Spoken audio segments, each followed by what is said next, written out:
Bom dia, telespectadores do Canal 4, TV Aratu, do Sistema SBT.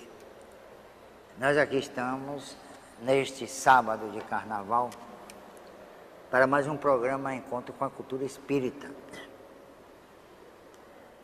E é um prazer muito grande, sempre renovado, estar aqui com vocês,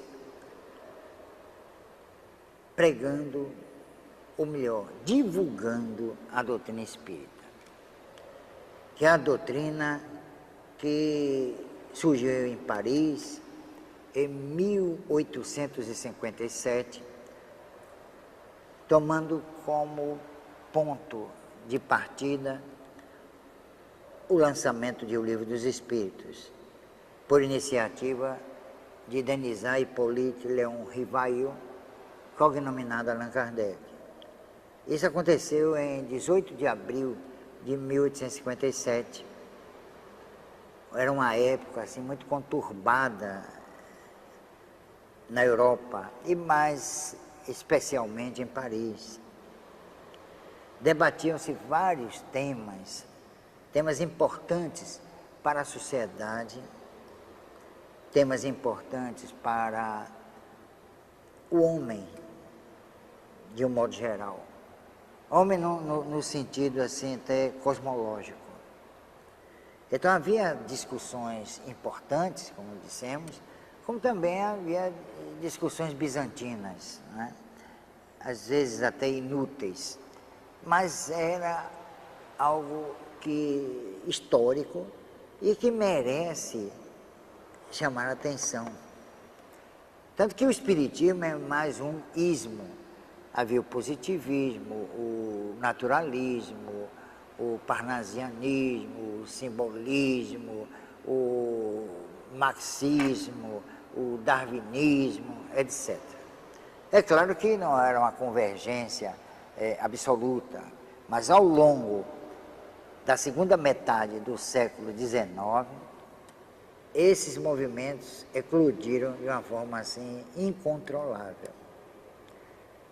As reivindicações dos operários, por exemplo, de Lyon, Bordeaux, Marseille, essas reivindicações eram frutos de uma nova era, em nível trabalhista, por exemplo, sindicalista, e os trabalhadores estavam pleiteando os seus direitos até inalienáveis, direitos também não capitulados na legislação francesa, nem nas legislações europeias, salvo algumas manifestações a respeito na Inglaterra. Mas essas reivindicações, essas postulações dos operários, fizeram com que a França, mais particularmente, se tornasse assim um paiol, né? E que podia explodir a qualquer momento. Kardec lança o Livro dos Espíritos justamente aí. Vocês veem que em 1848 houve o Manifesto Comunista de Karl Marx e Engels. Eles não puderam lançar em Paris e lançaram em Londres, 1848. Em 1843, já havia todo um processo, né, de reivindicações dos trabalhadores. E aí se destaca a figura de Louis Blanc, de Proudhon e tantos outros. Que a coisa começou a tomar corpo. Aquela questão das desigualdades sociais, das injustiças sociais, da prepotência dos patrões, dos empregadores, das injustiças dentro de uma sociedade como a sociedade francesa, sofisticadíssima. Tanto que, à época da Revolução Francesa, foram dizer a Maria Antonieta: Majestade, o povo está com fome. o povo não tem pão. Ele diz, não tem pão? Tem um de brioche. Por aí se vê a visão que os nobres e que os governantes absolutistas tinham da miséria popular. Não conheciam nada, porque viviam em pleno luxo. Vocês já visitaram Versalhes? O Louvre? É luxo puro. Eram lugares sonhadores, ou que provocavam sonhos, e sonhos de grandeza. Então estavam muito preocupados com seu bem-estar do que com o bem-estar do povo. Então essa era a época do Livro dos Espíritos. É claro que a Revolução Francesa foi nos finais do século XVIII, mas houve uma repercussão muito grande, e nós não podemos esquecer de Napoleão. Tanto que a época que Kardec lança o Livro dos Espíritos, quem estava no poder era Napoleão III, que era parente de Napoleão Bonaparte. Ele restaurou o absolutismo. Então a França viveu entre a liberdade, a igualdade e a fraternidade, embora sob o aspecto mais utópico, e o arbítrio, a injustiça, a prepotência, o absolutismo. Então surge o Livro dos Espíritos em 1857. Eu já disse que surgiu o Manifesto Comunista em 1848. Surge então, após alguns anos, o Livro dos Espíritos.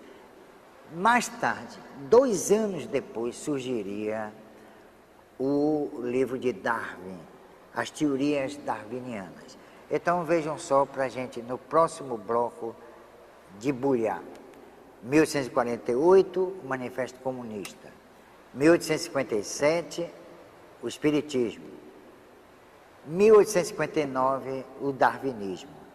Nós vamos analisar esse processo dialético no próximo bloco. E a nossa livraria, onde vocês vão encontrar livros realmente importantes, livros dos clássicos do Espiritismo. Tanto que lá a livraria é considerada um point da cultura espírita. Nós estamos lá toda terça-feira, pela manhã, fazendo cursos e fazendo trabalho, tratamento espiritual. Apareçam lá. Vamos ao nosso intervalo e voltaremos com esse assunto tão palpitante e tão importante para nós espíritas que estudamos. Até lá.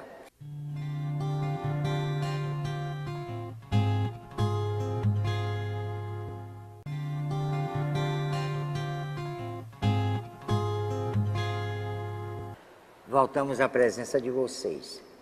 Como nós falamos no bloco anterior, houve esse processo dialético. A dialética é o seguinte: a tese, a antítese e no meio a síntese. Mas neste caso, nós não vamos aplicar a síntese, mas a conciliação. Entre a tese e a antítese, a conciliação. O que isso quer dizer? Quer dizer o seguinte, que as postulações marxistas expostas no seu manifesto realmente têm a sua importância e o seu valor, mas são eminentemente materialistas. As postulações darwinianas, por seu lado, também são eminentemente materialistas. Mas a doutrina espírita, ou o espiritismo, no meio, entre essas duas grandes manifestações do espírito humano, se destaca em resolver as questões pendentes pelo marxismo e pelo darwinismo. Por exemplo, o Livro dos Espíritos fala de reencarnação, fala na justiça da reencarnação, fala em lei de causa e efeito.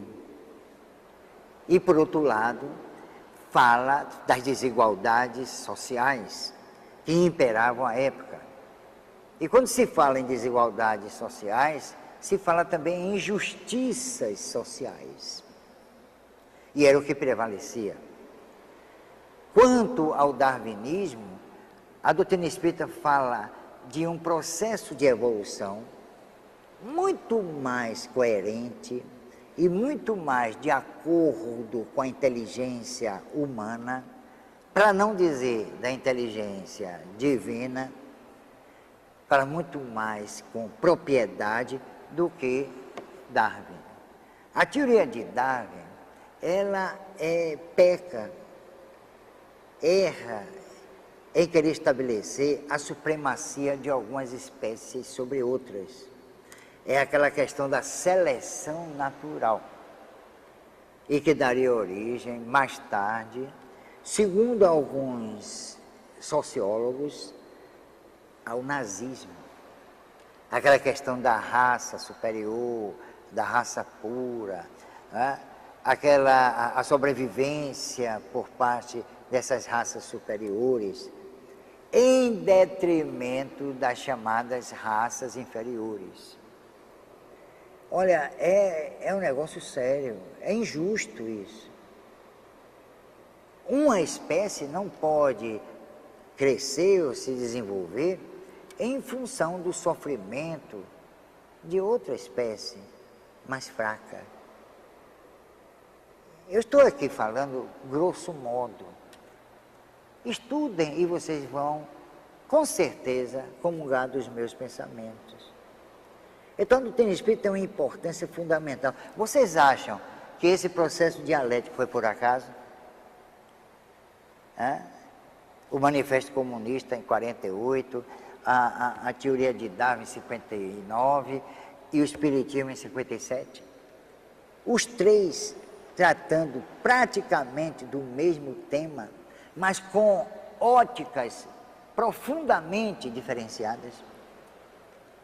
Então já havia um movimento espiritual que tentava esclarecer ao homem o porquê das injustiças sociais, o porquê da prepotência, né, em nível laboral, e o porquê também da nossa origem. Como nós chegamos a um ponto de sofisticação em nível biológico? Foi através de quê? Dos símios, dos primatas, dos macacos? Lá no Livro dos Espíritos, a questão é tratada, a mesma questão é tratada de outra forma. Leiam o Livro dos Espíritos e vocês vão ver isso. O cerne da própria evolução é a reencarnação. O nosso Emmanuel, que se comunicava com Chico Xavier, apresenta uma tese.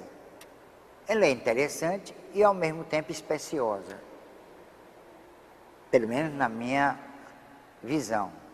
Ele diz que nos interstícios das reencarnações, quer dizer, nos intervalos das reencarnações, os espíritos gênios tutelares da organogênese terrena, ou seja, os espíritos responsáveis pela vida na face da Terra, a vida humana, operavam o perispírito do reencarnante para acelerar a evolução. Talvez Emmanuel quisesse justificar os chamados elos perdidos, mas acho que essa tese é perigosa, porque cerceia o próprio e natural processo da evolução. Quer dizer, os espíritos interferiram na evolução humana desse modo. Quando, na verdade, o Livro dos Espíritos diz outra coisa. A evolução é um fato natural e que se processa e que se realiza através das vidas sucessivas. É aí, justamente, o grande handicap, o grande trunfo do espiritismo. E aí nós podemos falar de uma antropologia espírita. Podemos falar também de uma sociologia espírita, uma sociologia cultural, ou antropologia cultural, se vocês quiserem. E aí o estudo do espiritismo parece que se sofistica, não é não. Nós precisamos estudar isso.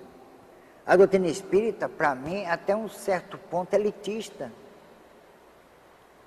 Ela se ajusta muito, com muita dificuldade, à cultura brasileira, ao temperamento do brasileiro. E aí as modificações, as interpolações, as mutações que as interpretações sobre os princípios espíritas suscitaram. Agora vamos ao nosso intervalo e voltamos já.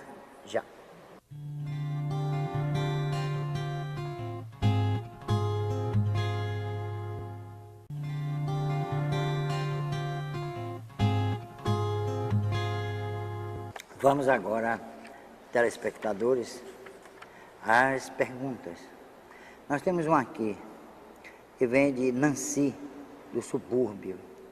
Uso álcool em excesso para me livrar da realidade.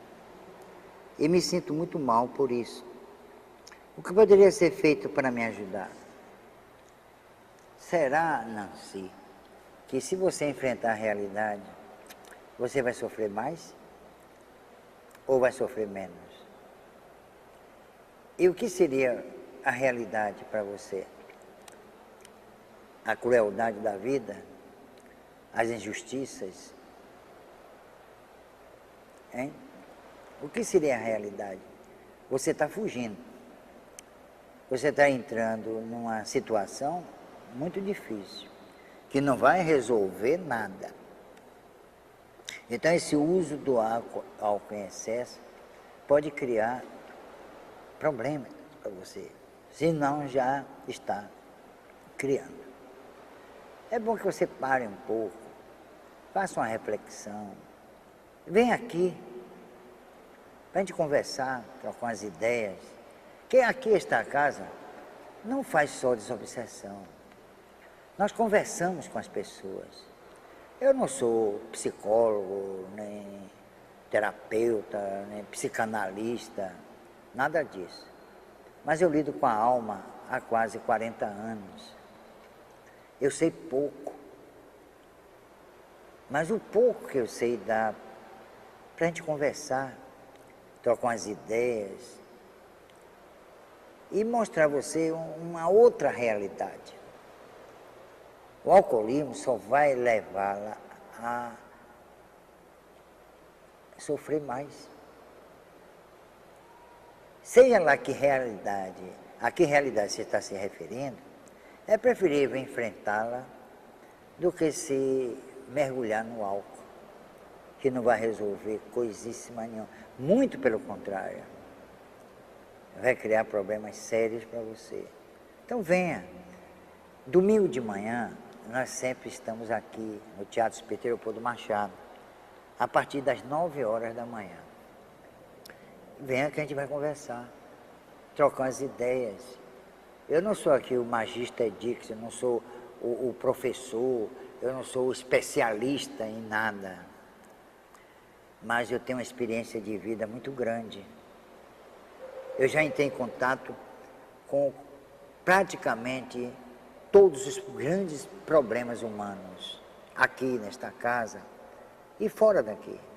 Venha, quem sabe, a gente conversando, trocando ideias, você volte a encarar a realidade, seja ela qual for.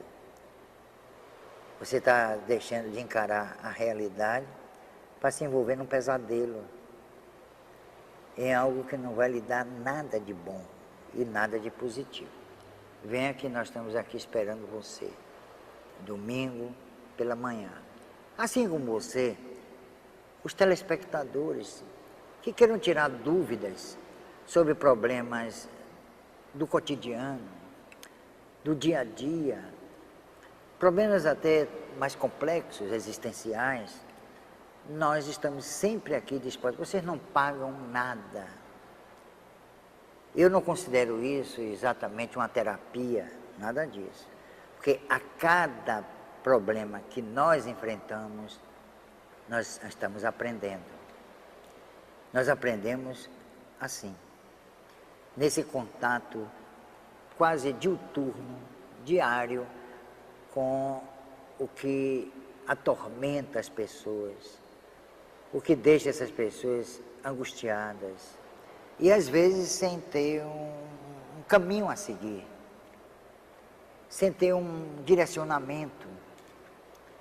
Venham, vocês não vão gastar um tostão, a não ser o dinheiro do transporte.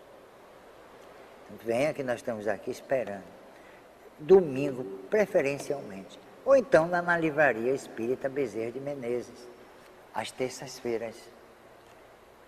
Como eu disse, eu não sou nenhum guru, mas a experiência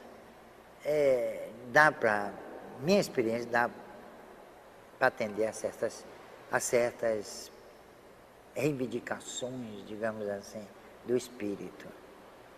Podem vir.